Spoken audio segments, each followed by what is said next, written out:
बिस्मिल्लाहिर्रहमानिर्रहीम। रब्बि इश्रह ली सदरी वयस्सिर ली अमरी वहलुल उक़दतम मिन लिसानी यफ़क़हू क़ौली रब्बि ज़िदनी इल्मा रब्बि ज़िदनी इल्मा रब्बि ज़िदनी इल्मा। अस्सलामु अलैकुम students, I hope you are fine and doing well in your homes. Okay, class 10th, I'm Nurul Huda here to provide you the lecture of General Science. It's 30th June and Tuesday today. Today we are going to start a new chapter, unit number 6, named as माहौल और कुदरती वसाइल.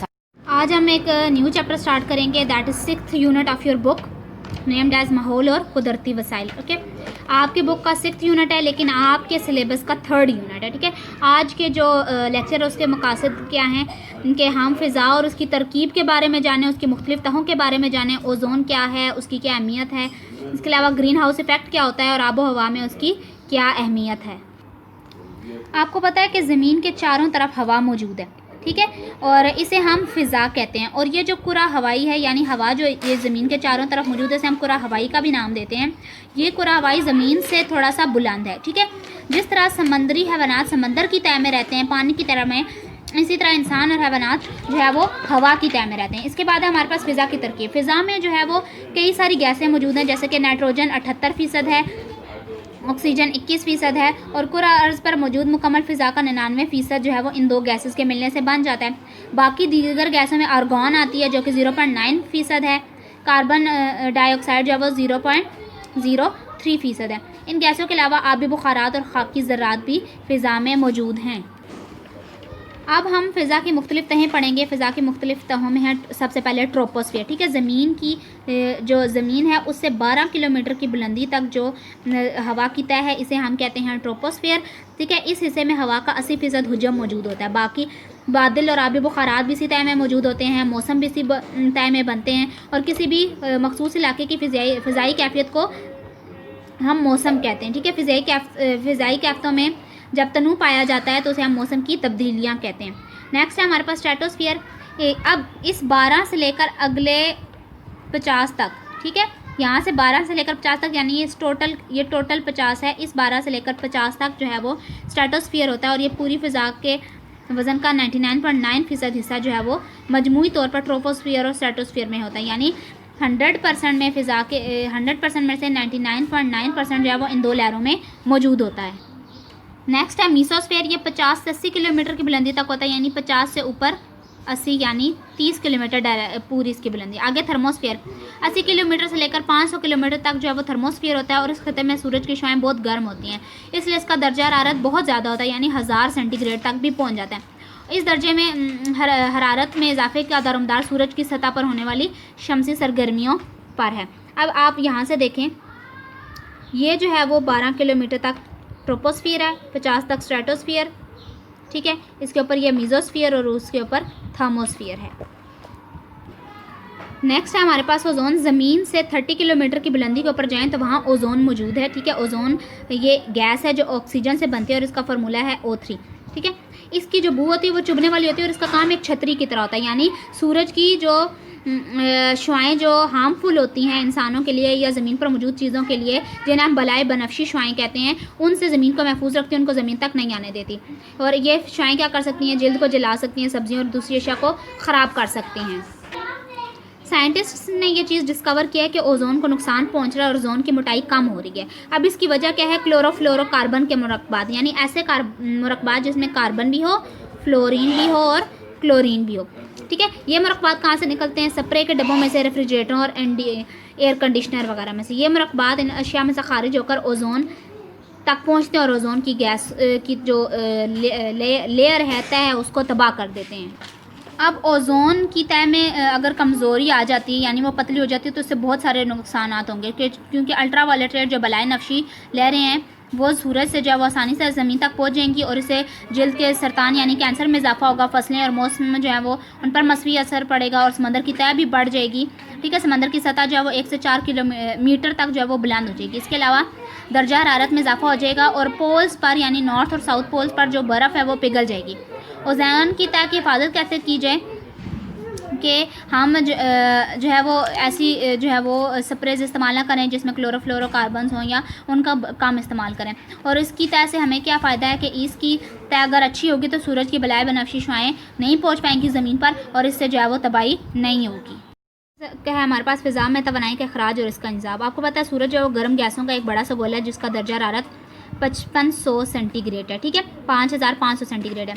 ये जो अपनी तवानाई सूरज जो है वो शुआओं की सूरत में खारिज करता है और इसकी शुआओं में रेडियाई लहरें भी मौजूद हैं, ज़ेरी सौर, बलाए बनफशी रोशनी, एक्सरेज और गैमा रेज भी होती हैं।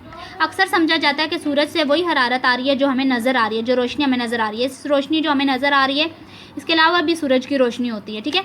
जब ये सूरज की शुआएँ ज़मीन तक पहुँचती हैं तो फ़िज़ा जो है वो एक बड़ा सा हिस्सा इसका जज़ब कर लेती हैं। मतलब सूरज की शुआएँ आ रही हैं तो फॉर एग्जांपल इनमें से 2 जो हैं वो जज़ब हो गई और तीसरी जो है वो मुनक्कस होकर यानी टकराकर वापस लौट जाती हैं और खला में लौट जाती हैं। और जो शुआएँ ज़मीन तक पहुँचती हैं ज़मीन भी उसमें से कुछ जज़ब कर लेती है, कुछ मुनक्कस होकर वापस चली जाती है। तकरीबन तवानाई का 5वां हिस्सा फ़िज़ा जज़ब करती है।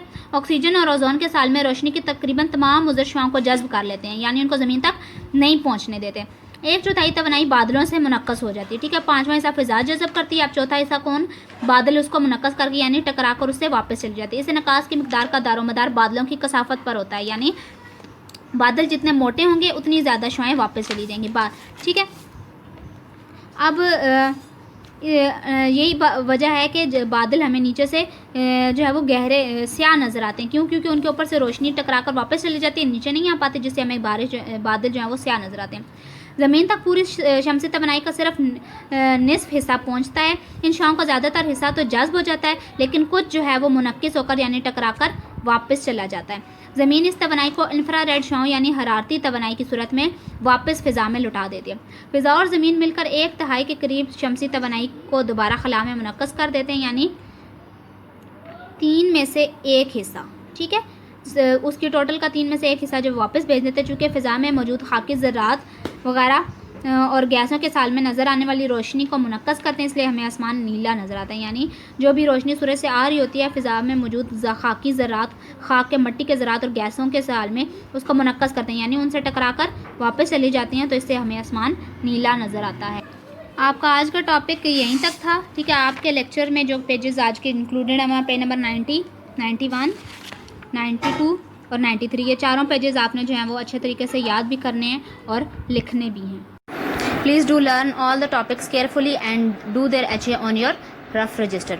अल्लाह हाफिज़, take care of your self, take care of your family, stay.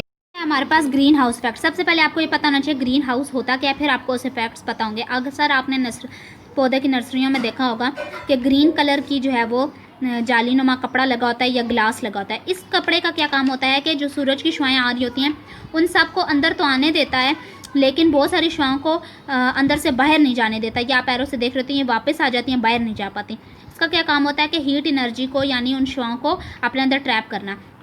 इसी तरह हमारी जो फ़िज़ा मौजूद है इसमें भी कुछ ऐसे गैसें मौजूद हैं जो कि ग्रीन हाउस का काम करती हैं और सूरज से आने वाली शुआओं को अंदर आने देती हैं, लेकिन कुछ उनमें से ऐसी होती हैं जिनको बाहर नहीं जाने देती। और इनका एक और काम ये भी है कि बलाए बनफशी जो शुआएं उनको भी अंदर नहीं आने देती, तो इनका डबल काम है। इन गैसों में कार्बन डाइऑक्साइड, आबी बुखारात और ओजोन वगैरह शामिल हैं, और इन गैसों का वही काम है जो ये ग्रीन हाउस की गैसें करती हैं। अब जब ये गैसें सूरज से आने वाली शुआएं ज़मीन तक पहुंचती हैं तो ज़मीन से वापस जब ये जाती हैं तो ये जो गैसेस होती हैं ये इनको बाहर नहीं जाने देती ज़्यादा अमाउंट को, ताकि अंदर जो है वो गर्म रहे। इसकी वजह और इसी फैक्ट की वजह से जो ज़मीन का दर्जा हरारत है वो ख़ास एक हद तक रहता है, और जो है वो ज़रूरत के मुताबिक जो है हमें हरारत मिलती रहती है। फ़िज़ा में इन गैसों की मौजूदगी के बायस ज़मीन पर जो है वो हरारत जो है वो ज़ाइल नहीं हो पाती, और गैसों के इस इफ़ेक्ट को हम ग्रीन हाउस इफ़ेक्ट कहते हैं।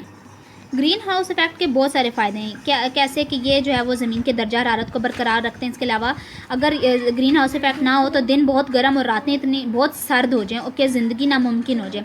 सूरज देखें दिन को होता है, रात को नहीं होता। सूरज की शुआएं दिन को जो ज़मीन पर आती हैं वो ज़मीन जो है उनको जो है वो जज़्ब कर लेती है, और रात के वक्त उनकी उस शुआओं से निकलने वाली हरारत ज़िंदा चीज़ों को फराहम करती है ताकि वो ज़िंदा रहें। अगर फ़िज़ा में गैसें मौजूद ना हो तो ज़मीन पर जो कोई भी हरारत जो है वो मुकीद ना होकर रह सके, कैद ना होकर रह सके, और रात को इतनी सर्दी हो जाए कि ज़िंदा रहना मुश्किल हो जाए। ग्रीन हाउस इफेक्ट की वजह से रात के वक्त जो है वो दर्जा हरारत 15 सेंटीग्रेड तक चला जाता है, वरना ये -20 से भी गिर जाए और ज़िंदगी जो है वो नामुमकिन हो जाए। लेकिन इंसानी सरगर्मियाँ इन तमाम कुदरती इंतज़ामात को जो है वो बिगाड़ रही हैं। कैसे बिगाड़ रहे हैं? ग्रीन हाउस इफ़ेक्ट में ख़राबी पैदा करके। अब ये ग्रीन हाउस इफ़ेक्ट में ख़राबी कैसे पैदा होती है? कार्बन डाइऑक्साइड की वजह से। गाड़ियों और कारखानों के धुएँ से जो है वो बहुत ज़्यादा कार्बन डाइऑक्साइड जो है वो फ़िज़ा में बढ़ रही है। जब कार्बन डाइऑक्साइड बहुत ज़्यादा होगी तो ज़मीन के अंदर हरारत ज़्यादा रह जाएगी, जिसमें खारिज होना है वो भी नहीं हो पाएगी। तो इससे जो है वो दर्जा हरारत बहुत बढ़ जाएगा और इस कैफियत को हम नाम दे देते हैं ग्लोबल वार्मिंग का।